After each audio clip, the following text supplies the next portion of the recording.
আব্বা লো, আব্বা শুনিও মাগির কথা। আমি যা ভুল করেছিলাম এই ভুলের কোনো ওষুধ ছিল না গো বউ। দেখো নিজে বুঝি দেখো, আর কি বলবো। ভাগ্যে আমি তোমাকে খুঁজে পেয়েছিলাম বউজি, যে আমি না খুঁজে পেতাম আমার জীবনটা যে কিভাবে কি হতো সে আমি বুঝতে পারছি। তুমিও পাগল আছো, বিয়ে করলে তুমি বিধবা মেয়েকে বিয়ে করলে। আরে ওর গোষ্ঠী লাতার মেয়েকে বাড়ি থেকে তাড়িয়ে দেবো, তুমি চলো তো। হাতে কথায় কথায় বলে আমি গোয়ালার মেয়ে, আমাকে চিনিস তো, তোর বিচি কেটে দেবো তাই বলে আমাকে।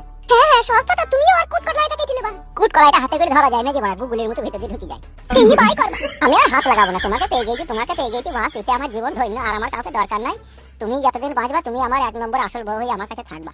আমি শুধু যখন বাড়ি থেকে চলে আসি তখন শুধু আমার একটা আশ্চর্য লাগছিল যে আমার স্বামী ফুটে একবার আমার হাত ধরে আমাকে দাঁড়াইতে বললো না, আর সেই দুঃখেতেই তো আমি পালিয়ে এলাম। মনে মনে ভাবছিলাম গো যে হাতটা ধরি দিয়ে, আবার ওর ভয়ে আমি তোমাকে ধরতে পারলাম না। আমি দেখলাম যদি আবার হাত ধরিয়ে আমাকে যদি আবার কিছু বলে, সেই ভয়ে আমি কিছু বলতে পারলাম না। তো যাক, ভগবান ভগবান করে আমি তোমাকে পেয়ে গেছি, তে লাখ লাখ শুকুর। আর আমার কোনো ভয় নাই, কোনো চিন্তা নাই, চলো বেলা। এবার কিন্তু ঠিক আছে, বাড়ি গিয়ে কিন্তু তুমি একটা ছেলে নেবে। হ্যাঁ নেবো, কারণ ছেলে না নিলে সংসার পরিপূর্ণভাবে তোমার সংসারে মন বসছে না, আর তুমি আমার কথা শুনছো না। আর ছেলে যদি একটা হয়ে যায় তাহলে খুব ভালো হবে, বুঝতে পারছো তো। একটা ছেলে নেবো না বউ, আমি প্ল্যান করেছি এবার আমি দুটো ছেলে নেবো, একটা বেটা আর বেটি। তাই বলে হয় গো, সবই ভগবানের দান। ভগবান যদি দুটি বেটা দিয়ে দেয় তখন কি করবে? ভালো হবে, তাতেও কোনো অসুবিধা নাই, দুটো বেটা হোক কেন। আর লোক গ্রামের লোক তো বলবে ফুটু দুটো বেটা। আমি আর ওষুধ খাবো না বলে দিচ্ছি। হ্যাঁ না, আবার ওষুধ খেয়ে কি করবা? ওষুধ খাবার দিন চলে গেছে, এখন বাচ্চা কাচ্চা না নিলে সংসারে মায়া দেওয়া হচ্ছে না। তাহলে একটু তাড়াতাড়ি হাঁটাবো, তাড়াতাড়ি তো বাচ্চা কত হয়।